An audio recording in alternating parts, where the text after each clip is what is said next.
오늘 낮에 어떤 분을 만났는데 자기는 교회 와서 예배 드리면 그렇게 좋대요. 예배 드리는 게 그렇게 행복하대요. 말씀 들으면 그렇게 은혜가 된대요. 여러분, 그거는요, 이 강단이 뭐 대단해서가 아니고 말씀을 듣는 성도들의 그 마음이 참 중요해요. 여러분, 몸이 아프면은요, 제일 먼저 입맛이 없어요. 밥맛이 없거든요. 그게 병들었다는 증거잖아요. 영적으로도 똑같습니다. 영적으로도 이게 병든 사인이 어떻게 오는가 하면은 말씀을 들어도 은혜가 안 돼요. 성경을 읽어도 은혜가 안 돼요. 교회에 나와도 감사가 없어요. 예배를 드려도 변화가 없어요. 영적으로 병들어가고 있다는 증거입니다. 빨리 깨달아야 돼요. 그래서 저는 올 한 해 여러분들이 육신적으로도 강건하시기를 기도하지만 정말 제 바람은 여러분들이 영적으로 건강해지는 그런 한 해가 되기를 축복합니다. 축복합니다. 아멘도 잘 해보세요. 아멘도 아무나 하는 게 아니거든요. 영적으로 건강한 사람이 아멘이 나오지 억지로 옆구리 찔러서 그런 아멘은 아멘도 아니에요. 진짜 진심 어린 아멘. 그래서 저는 예수님 다음으로 성경에서 뭐 구약은 빼놓고라도 가장 믿음의 경주를 잘 달린 사람이 누굴까? 한 사람 한번 추천해봐라. 그러면 두 번도 망설이지 않고 사도 바울을 추천합니다. 사도 바울은 정말 다른 건 잘 모르겠는데 믿음의 경주를 멋지게 완주한 분이에요. 그래서 우리가 이렇게 좋은 모델을 하나님 우리한테 주신 이유는 그런 모델을 롤 모델로 삼아가지고 우리가 좋은 본보기를 보고 따라가야지 이 나쁜 습관, 교회 안 나오고 불평 많이 이런 사람, 그런 사람하고 1시간만 차 마시면 자기도 그래 돼버립니다. 2시간 앉아 같이 밥 먹어버리면 자기도 그 사람보다 더 못한 사람 돼버립니다. 근데 항상 은혜롭고 성령이 충만하고 말씀을 사모하고 사람들을 귀하게 여겨주고 하나님을 지극히 사랑하는 이런 분들이 여러분 주변에 거미줄같이 이렇게 포진되어 있으면요, 이거는 막 덤으로 잘 되는 거예요. 덤으로 그의 영혼이 잘 된 것 같이 나의 영혼도 잘 되는 것입니다. 이상하게 성격도 바뀌어버리고요, 말투도 바뀌어버리고요, 마음 씀씀이가 달라지고요. 난 원래 이렇게 처음부터 순수하지 않았는데, 난 이렇게 착하지 않았는데 어쩌다 그렇게 되어져 가는 겁니다. 왜?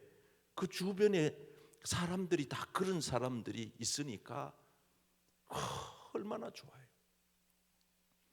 그래서 우리는 성경을 볼 때에 이렇게 좋은 믿음의 표본을 하나님이 우리한테 보여주시고 우리 손에 들려주셨잖아요.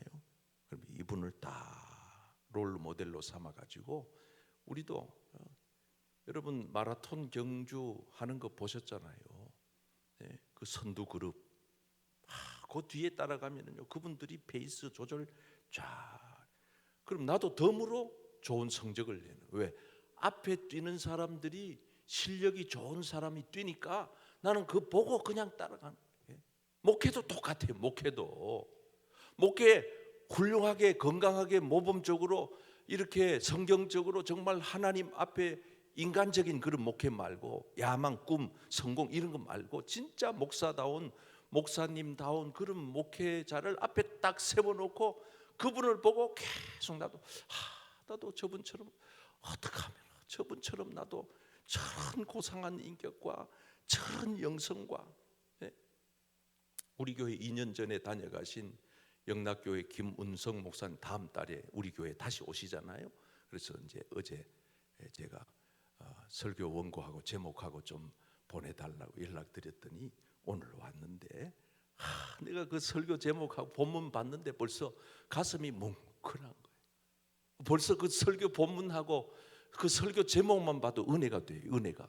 여러분들도 아마 그거 딱 받아들면 은혜가 될 줄 믿습니다. 예. 은혜가 되는 거예요.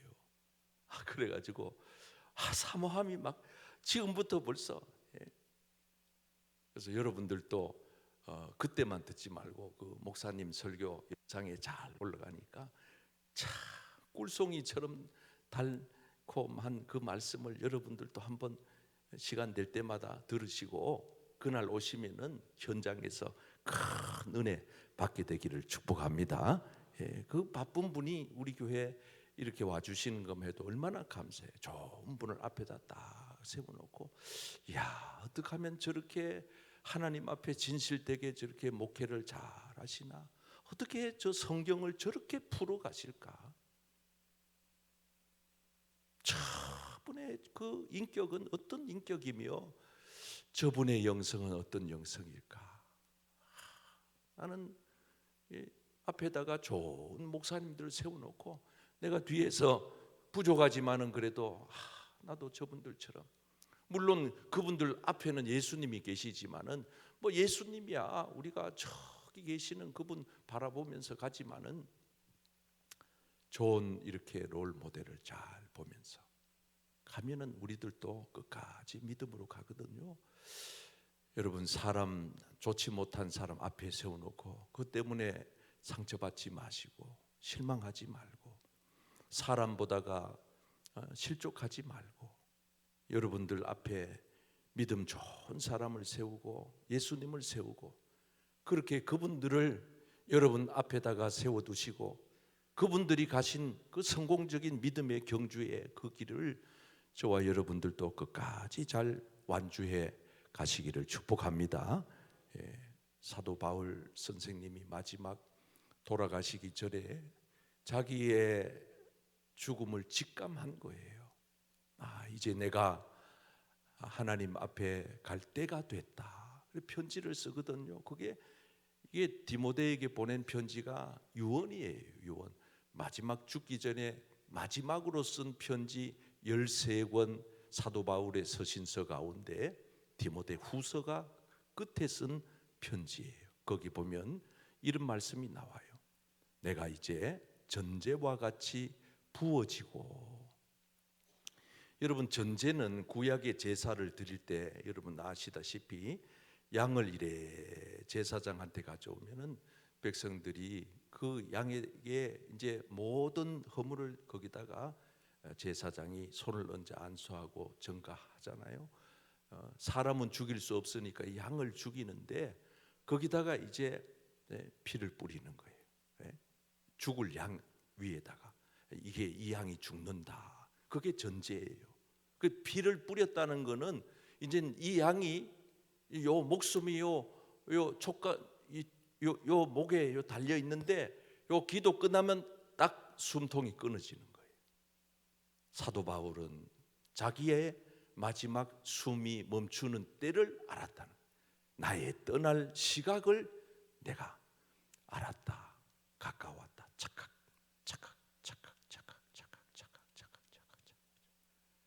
내가 떠날 시각이 착각. 이 초침 소리를 들어야 돼요. 성도들은 인생을 살면서 내 죽음의 마지막 초침이 착각. 사실 우리가 산다 하지만은 별거 없어요. 우리는 죽기 위해서 지금 살고 있는 거예요. 죽음을 향하여 오늘 또 어떤 사람은 뛰어가고 어떤 사람은 걸어가고 어떤 사람은 누워있고 그뿐이에요. 다 죽음의 초침은 착각. 동일하게 착각. 이걸 사도 바울은 직감한 거예요. 직감. 그래서 그는 자기의 믿음의 삶을 정리하는 겁니다. 내가 지금까지 잘 싸워왔다. 믿음의 싸움을 싸우는 거, 영적 싸움을 잘 싸워왔다는 거예요. 그리고 내가 달려갈 길을 다 마쳤다. 이제는 여한이 없다. 바울의 그 선교 사역, 이거는 사명을 말하는 건데 내 사명 이제 마치는 시각이 됐다. 목사로 말하면 은퇴하는 그 시각이다. 그런데 사도 바울은 다른 거는 몰라도 믿음을 지킨 사람 중에 가장 귀하신 분이잖아요. 끝까지 믿음을 지켰다. 그리고는 그가 고백하기를 이제는 이 세상에서의 모든 사명은 끝나지만은 이제 후로 하나님 앞에 설 것을 기대하면서 소망 중에 인생을 마감하는.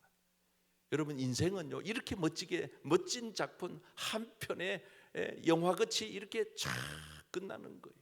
이제 후로는 나에게 소망이 있다. 내가 그토록 보고 싶었던 주님을 내가 보고, 내가 우리 주님 앞에 서면은 주님께서는 날 위해서 오랫동안 만들고 계셨던 그 의의 면류관을 씌워줄 터이니 나뿐 아니라 나와 같이 믿음의 경주를 잘 달려간 사람들에게 이와 같은 동일한 의의 면류관이 주어진 줄 믿습니다. 멋지잖아요.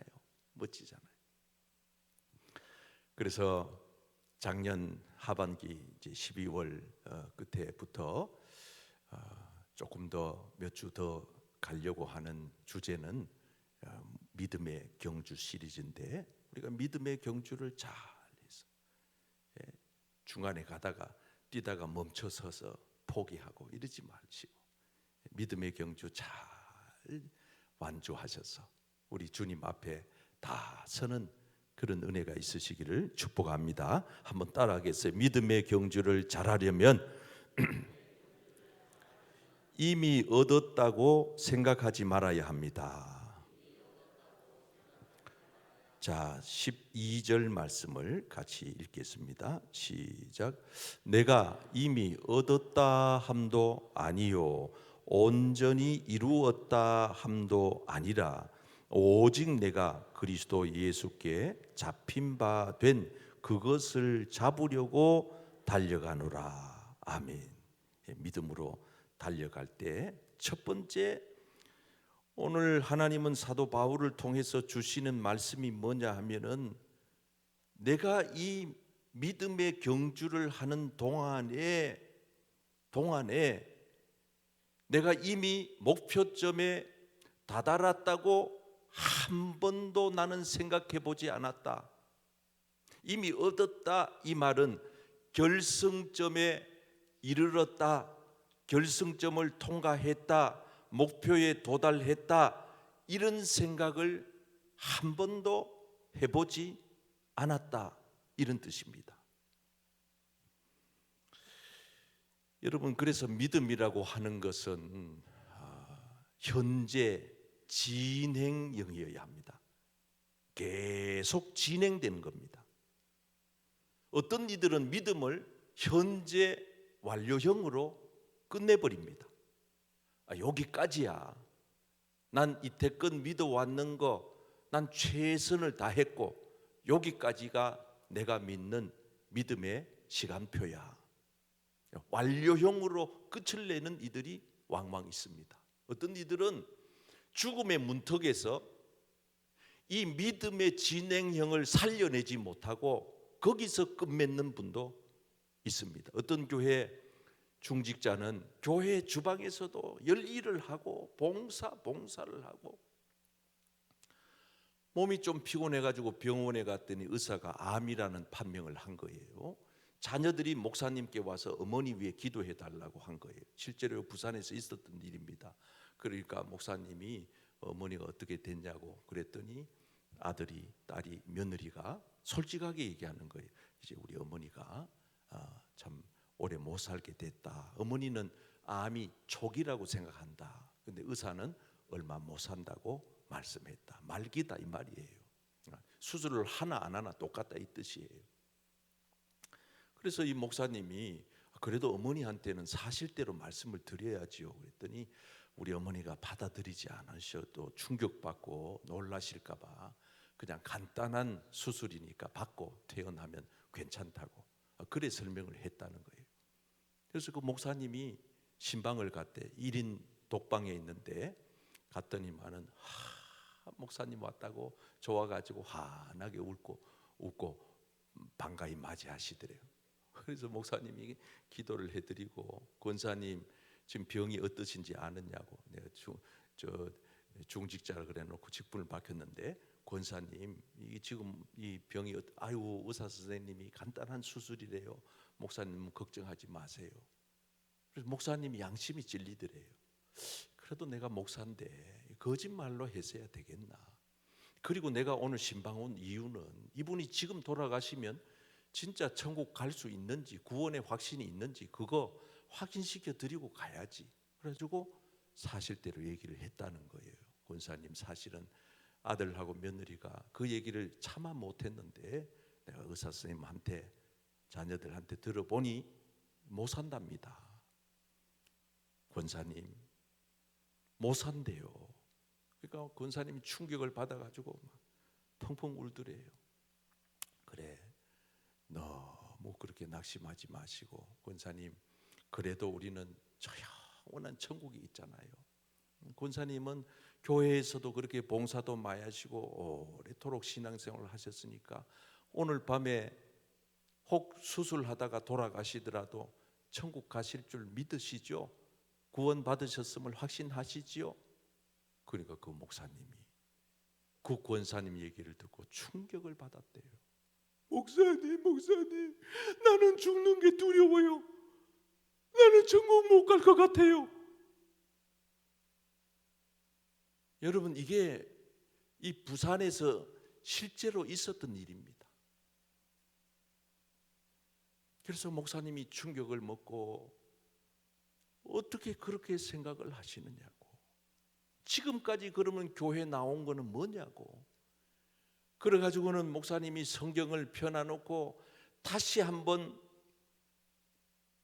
구원의 확신을 시켜주는 말씀을 요한복음 3장 16절부터 시작해가지고 에베소서 2장 8절 9절에 이르기까지 로마서 10장 10절 17절 말씀을 다 읽어 드리면서 구원에 대한 확신을 갖도록 간절하게 성경을 말씀하시고 기도를 해드리시고 그래 돌아오셨대요. 얼마 지나가지고 다시 신방을 갔는데 권사님 얼굴이 환히 밝아져 있고 안정이 돼 있더래요. 그리고 오늘 기분이 좋으십니까? 권사님 그래 이제 오늘 돌아가셔도 천국에 가신다는 확신이 있으시죠? 아멘 그러시더래요. 며칠 동안 성령이 역사를 한 거예요. 그 권사님 마음에 구원의 확신이 탁 들어온 거예요. 그래서 수술에 대한 두려움도 없고 죽음에 대한 두려움도 없고 지옥에 대한 두려움도 없고 구원의 확신이 있으니까 지금 내가 치료를 받든 못 받든 상관없고 천국에 대한 소망을 갖게 되고 그 마음에 평안이 임하게 되고 여러분 하나님께서 권사님을 그걸 통해 가지고 구원의 확신을 갖게 하시고 그래서 그 권사님이 나중에 돌아가셨는데 온 자녀들이 천국에 우리 어머니 환송해 드린다고 기쁨의 찬양을 올려드리고 그래 했다는 겁니다.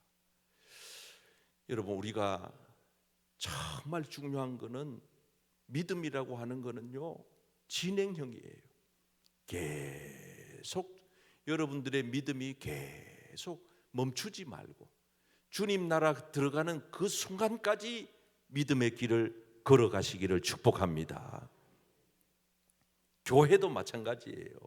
교회도 평안하고 부흥하고 믿는 사람의 수가 막 늘어나고 이러면은요 교회가 타락할 확률이 상당히 높아요.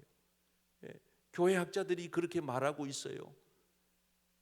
국민 GNP가 소득이 올라갈수록 종교성은 떨어진다는 거예요. 우리가 옛날에 가난하고 못 먹고 하던 그 시절에는 한국 교회가 폭발적으로 살아났잖아요. 이제는 우리가 먹고 살 만큼 되고 한국의 경제가 부흥하게 되고 부강하게 되고 하니까 오히려 한국 교회는 다 약화되고 있는 거거든. 사람들이 기도하지 않아요. 교회를 찾지 않아요. 하나님에 대해서 인정하려 들지 않아요. 사모함이 없어요. 간절성이 없어요. 천국과 지옥 듣고도 쉽지 않다고 말해요. 교인들을 왕따시키고 교회가 무슨 대단히 잘못한 것도 아닌데, 여러분, 교회만큼 구제를 많이 하는 기관이 어디에 있습니까? 교회만큼 사회 봉사를 많이 하는 그런 단체가 어디에 있습니까? 교회만큼 선한 영향을 많이 끼치는, 천주교 빼놓고 불교보다가도 우리 한국 교회가 더 앞장서서 좋은 일을 많이 하는데도 이 세상에 악한 원수 마귀는 계속해서 교회를 파괴하려고 공격하고, 그게 공산주의고 그게 사탄 마귀 악한 영들의 그게 전략이다 이 말이에요. 여러분, 초대교회가 성령이 임하고 나자 교회가 폭발적으로 부흥을 하는데, 성경 말씀에 보면은 하나님의 말씀이 막 왕성해졌어요.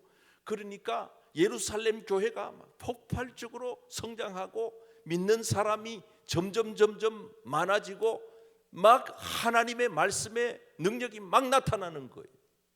어떻게 됐을까요? 그 다음 어떻게 됐을까요? 우리한테 영화 보여주듯이 성경은 쫙 펼쳐서 놓고 보면은 한 커트마다 한 장면마다 하나님이 왜 이렇게 하셨는지 우리가 알게 됩니다. 이렇게 폭발적으로 성장하니까 교회가 안일에 빠지고 나태에 빠지고 게으름에 빠지고, 아이고 뭐 가만히 있어도 교회가 부흥하는데 뭐 믿는 자가 막 들어오는데 뭐 우리가 할 일이 별로 없네 뭐, 교회가 타락하는 거예요. 여러분, 하나님은 교회를 왜 세우셨습니까? 땅끝까지 주님의 복음이 증거되어 한 영혼이라도 더 구원하여 하나님 나라 확장하여 그 땅끝까지 복음이 증거될 때 주님이 재림해 오시겠다고 말씀을 약속을 하셨는데, 교회는 그걸 멈추고 있는 거예요. 그래서 하나님이 손 쓰신 방법이 뭡니까? 아주 강력한 허리케인 같은 태풍을, 교회 안에 영적인 태풍을 불러 일으킨 사건이 요 사도행전에서 한 장 건너뛰면 8장에서 나오잖아요. 큰 박해가, 한번 따라해 보세요. 큰 박해가 교회 안에 몰아닥치는 큰 박해가. 그래서 하나님의 방식은 사람의 계산하고는 달라요. 큰 박해가 교회 안에, 예루살렘 교회 안에 몰아닥치니까 그 교회 교인들이 견디지를 못해서 자의적으로 떠난 게 아니라, 원래는 자의적으로 했어야 돼요. 여러분들이 자발적으로 기도하셔야지. 기도 안 하잖아요. 자발적으로. 하나님이 사랑하는 자에게는 그냥 두지 않아요. 강제적으로 기도하도록끔 만들어버리는 거예요. 이게 참 무서운, 허리를 꺾어버리는 거예요. 발을 부러뜨려버리는 거예요. 왜? 기도하라고. 이게 또 나중에 지나놓고 보면 그게 얼마나 큰 축복인지 몰라요. 그러니까 여러분, 하나님의 영적 세계를 빨리 눈 떠야 되는 거예요. 강제로 흩어버리는 거예요.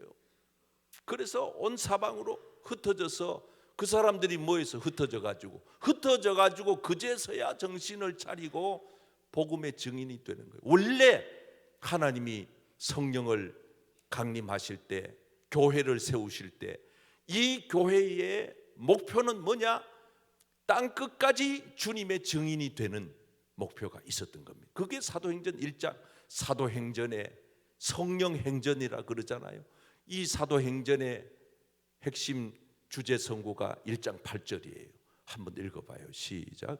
오직 성령이 너희에게 임하시면 너희가 권능을 받고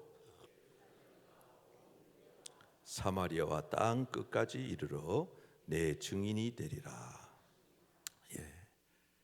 여러분, 땅 끝까지 달려나가시기를 축복합니다. 여러분들의 땅 끝은 어딘지는 모르겠어요. 우리의 땅 끝은 영원한 하나님 나라, 그 나라 들어갈 때까지 믿음의 경주는 멈추면 안 돼요. 계속 오늘도 한 걸음 한 걸음, 그냥 두 걸음씩도 아니에요. 그냥 한 걸음씩 가는 거예요.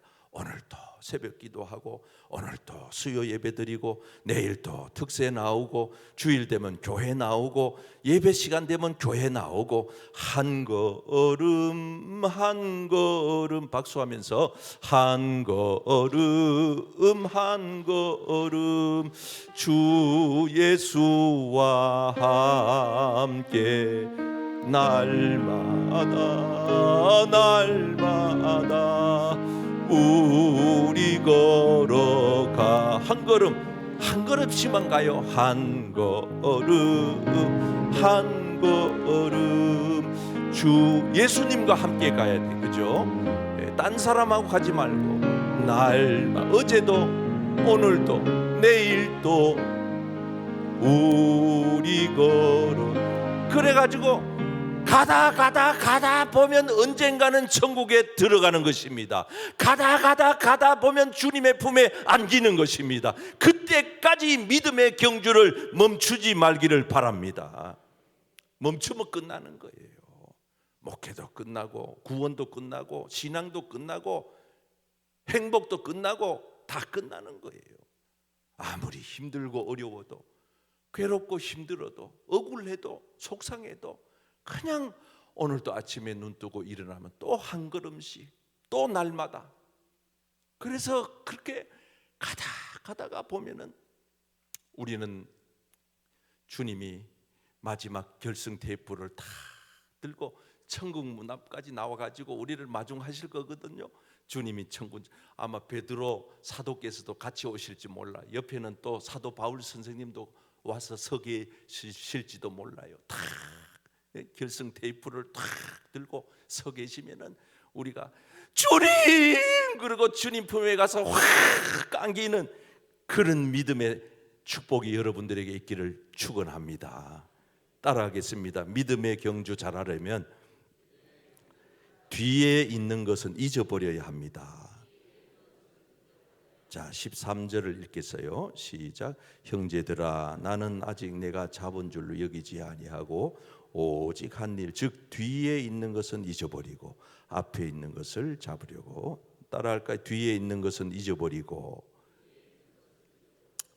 자, 첫째, 사도 바울은 우리한테 두 가지 뒤에 있는 걸 잊으라고 합니다. 첫째, 화려한 과거. 뒤에 있는 것도 어떤 사람들은 옛날 얘기하면서 자기의 업적, 자기 공로, 자기의 그 공치사를 쫙 해요. 이 화려한 뒤에 있는 것이거든요. 그거 빨리 처분하지 못하면 여러분 믿음의 경주 끝까지 못 갑니다. 사도 바울은 어떤 화려한 경력이 있었습니까? 바울은 자기 자신의 과거의 화려한 이력을 이렇게 소개해. 나는 8일 만에 할례 받고 이스라엘 족속이요 베냐민 지파요 히브리인 중에 히브리인이요 율법으로는 바리새인이요. 이거는 최고의 화려한 자기 자신에 대한 소개입니다. 이걸 사도 바울은 잊었다는 거예요. 다 해로 여겼다. 해로. 그거 빨리 잊어야 돼요. 여러분 과거의 추억에 잡혀서 오늘 사는 연세 드신 어르신들 보면은요 옛날 얘기를 그렇게 해. 그 나이 들었다는 증거입니다. 옛날에 그것도 좋은 얘기 막 옛날에 내가 한때 말이야 젊은 시절에 뭐 어쨌고 저쨌고 그걸 빨리 버릴 수 있어야 돼. 빨리 예수 믿는 사람. 첫째, 과거에 화려했던 것을 잊어버리고.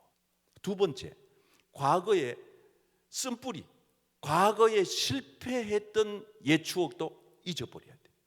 사도 바울은 과거에 어땠느냐? 이 사람은요 많은 성도들을 옥에 가두고 어떻게 했어요? 스데반 집사님 돌아가실 때도 찬성 투표해가지고 피투성이 돼 순교하는데 그거 있었잖아요. 그뿐만 아니라 이 사람은요 아주 나쁜 짓도 아주 열성을 가지고 했던 사람이에요. 11절 시작. 또 모든 회당에서 여러 번 형벌하여 강제로 모독하는 말을 하게 하고 그들에 대하여 심히 격분하여 외국성에까지 가서 박해하였고. 외국성이 어디에? 다마스커스, 다메섹, 지금 저 시리아의 수도 아닙니까? 이 사도 바울이 얼마나 악랄했으면 이렇게 나쁜 짓을 했어요. 보통의 사람이 아니에요. 자, 이제 저를 보세요. 여러분, 만약에 바울이 과거에 이렇게 자기 자신의 그 과오, 실수, 허물 이거 사로잡혀 있었으면 오늘의 사도 바울이 됐을까요? 안 됩니다. 그래서 지나간 과거에 대해서 잘못한 것도 빨리 처분을 해야 돼요. 안 그러면은 그것 때문에 좌절하고 그것 때문에 낙심하고 그것 때문에 앞으로 못 가요. 또 하나, 지난번에 화려했던 경력도 빨리 처리해야 돼요. 왜? 그것 때문에 사람이 교만해지고 그것 때문에 자만심에 빠지고 그것 때문에 사람이 몹쓰는 사람이 되는, 아주 거만한 사람이 되는 거예요. 그래서 우리가 잘난 것도 있고 못했던 것도 있고 그냥 오늘 여기서 한번 따라합시다. 오늘 여기서 새 출발한다. 다시 출발한다. 그런 은혜가 있기를 축복합니다. 털어내는 거예요. 털어내는. 다 2025년도 벌써 지나갔는데 뭐 어떡하겠어요. 그냥 털어내요. 그리고 오늘 여기서 내가 새 출발한다. 그러면 여러분 믿음으로 경주가 성공적으로 할 수가 있는 겁니다. 자, 마지막 따라하겠습니다. 믿음의 경주 잘하려면 부름의 상을 위하여 달려가야 합니다. 자, 14절 읽겠어요. 시작. 표대를 향하여 그리스도 예수 안에서 하나님이 위에서 부르신 부름의 상을 위하여 달려가노라. 아멘. 자, 한번 저를 보고 따라합니다. 목표를 향하여 상을 위하여 달려가노라. 달릴 수 있어요. 왜? 목표가 분명한 사람은 절대로 게으름 안 필요해요. 앉아있지 않아요. 누워있지 않아요. 걸어갈 여가도 없어요. 제가 요즘 이래 생각해 보면 내가 지금 이 마음을 30대나 40대 목사할 때 요 마음을 가졌었더라면 얼마나 좋았겠노, 이런 생각을 해요. 요즘 내가 가만 생각해 보면은 그때는 내가 왜 이 마음을 갖지 못했을까. 요즘은요 한시 바빠요. 시간이 바빠요. 이제 시간이 얼마 안 남았어요. 우리 성도님들을 구원의 도리로 바로 이끌어 가야 되고 우리 교회를 믿지 않는 사람들이 많이 와서 구원받게 해야 되고 오직 구원의 목표를 두고 이제 달려가려고 마음 먹고 작정하고 있는데, 여러분 한번 생각해 보세요. 목표가 분명해. 저 앞에 주님 서 계시는 그곳, 그리고 주님이 들고 있는 상.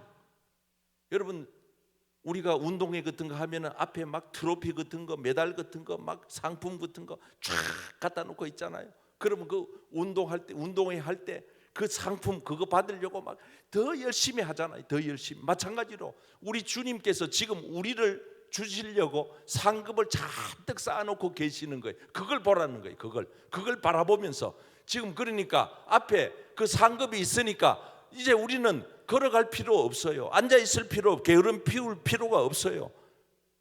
목표가 분명하니까. 여러분, 그래서 저와 여러분들이 이 땅에서 다 결판 내고 끝내는 걸로 착각하면 안 돼요. 저와 여러분들이 받아야 될 상급은 주님 앞에 있는 줄 믿습니다. 하늘나라에서 받게 될 줄 믿습니다. 이걸 예수 믿는 사람이 이걸 모르면은요, 교회 나와가지고 교인들 가운데 가끔씩 보면은 보상 심리가 작동돼가지고 내가 교회를 위해서 얼마나 헌금을 했는데, 내가 그 교회 건축할 때 건축원금을 얼마 했는데 나한테 이래, 교회가 이래, 내가 목사님한테 해드린 게 얼만데 목사님이 나한테 이래. 참 부끄러운 얘기입니다. 그죠?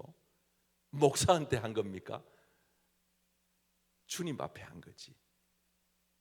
목사한테 한 게 아니거든요. 교회 앞에 한 게 아니거든요. 여러분들이 오늘 섬김, 여러분들이 오늘 봉사, 여러분들이 하고 있는 모든 일이 주님께 향하여 하는 일인 줄 믿습니다.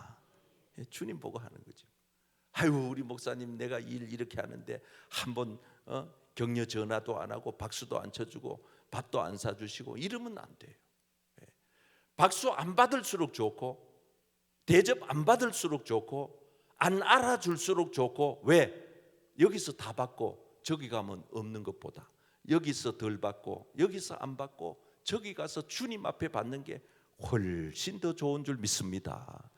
우리는 주님 알아주든 알아주지 않든, 사람이 알든 모르든 관계없어요. 교회라고 하는 거는 살포시 와서 다른 사람이 모르게 꼬려놓고 이래. 도대체 이거 누구지? 궁금하네. 그래도 뭐 자기 스스로 이름 안 밝혔으니까 하나님이 상 주시겠지. 그리고 이제 교회 안에도 보면은 여러 구석구석마다 교인들이 이름 없이 자기 자신을 밝히지 아니하고 에어컨도 사다 놓고 히터도 사다 놓고 선풍기도 사다 놓고 텔레비전도 사다 놓고 그렇게 섬기는 거예요. 여러분, 우리가 하나님 앞에 가서 받을 상이 있어요. 히브리서 11장 26절 읽고 마칩시다. 시작. 그리스도를 위하여 받는 수모를 애굽의 모든 보화보다 더 큰 재물로 여겼으니 이는 상 주심을 바라봅니다. 옆 사람에게 상 주심을 바라봅시다. 예, 아멘. 예, 자, 우리 앞에 설교 말씀 정리해드리고 찬양하고 시작. 믿음의 경주를 잘하려면 이미 얻었다고 생각하지 말아야 합니다. 믿음의 경주를 잘하려면 뒤에 있는 것은 잊어버려야 합니다. 믿음의 경주를 잘하려면 부름의 상을 위하여 달려가야 합니다.